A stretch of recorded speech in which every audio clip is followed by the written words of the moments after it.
అప్పుడు ఆ రోజుల్లో ఇంకా కొన్ని సేవా సంస్థలు ఉన్నాయమ్మా, చాలామంది సేవా సంస్థలు ఆహా. స్థాపించారు. ఇంకా మీకు ఇక్కడ మన ఆంధ్రప్రదేశ్లో రామదండు అని ఒకటి ఉండేది, ఓకే ఓకే. దుగ్గిరాల గోపాలకృష్ణయ్య ఎస్. స్థాపించాడు, అది కూడా ఒక సేవా సంస్థే. అట్లా తెలంగాణలో ఇక్కడ ఆర్య సమాజ్ పనిచేస్తుండేది, ఆర్య సమాజ్ చాలా చాలా it's a very powerful organisation. అలాగే స్వతంత్ర Veer Savarkar Hindu Mahasabha, it's also a very powerful organisation. అలాగే గోపాలకృష్ణ గోఖలే, ఆయన సర్వెంట్స్ ఆఫ్ ఇండియా సొసైటీ, ఇంకా చాలా ఉన్నాయి.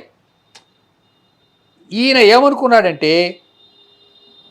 వ్యక్తులకి ఊరిక కబుర్లు చెప్పే వ్యక్తులు, ఉపన్యాసాలు చెప్పేవాళ్ళు కాదు, ప్రాక్టికల్గా పనిచేసే కర్మయోగులు కావాలి ఓకే అని ఇక ఆ కార్యక్రమాలన్నీ వదిలిపెట్టి శాఖ అనే ఒక కార్యక్రమం మొదలుపెట్టాడు.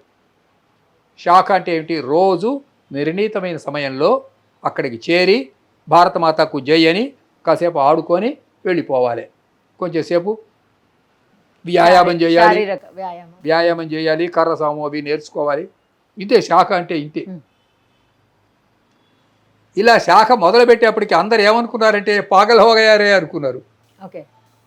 ఎందుకంటే అప్పటి వరకు మంచి ఉద్యమాల్లో తిరుగుతుండేవాడిన, ఆయన చుట్టూ పెద్ద పెద్ద రాజకీయ నాయకులు ఉండేవాళ్ళు.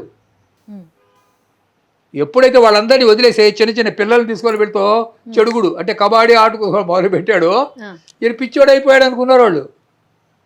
ఒక 1 year అయ్యేసరికి వీళ్ళతో మంచి ఒక ప్రొసెషన్ నాగపూర్లో ఊరేగింపు, విజయదశమి నాడు ఊరేగింపు తీశాడు.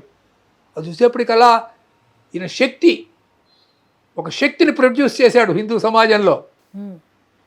దాని చూసి వాళ్ళు ఆశ్చర్యపోయారు.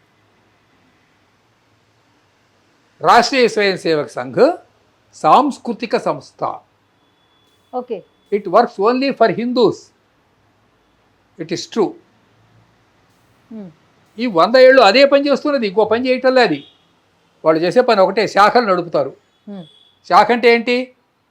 ఒక ధ్వజం పెడతారు, ఆ ధ్వజం దగ్గర కాసేపు ఆడుకుంటారు, కాసేపు పాటలు పాడతారు, భారత మాతకు జై అంటారు.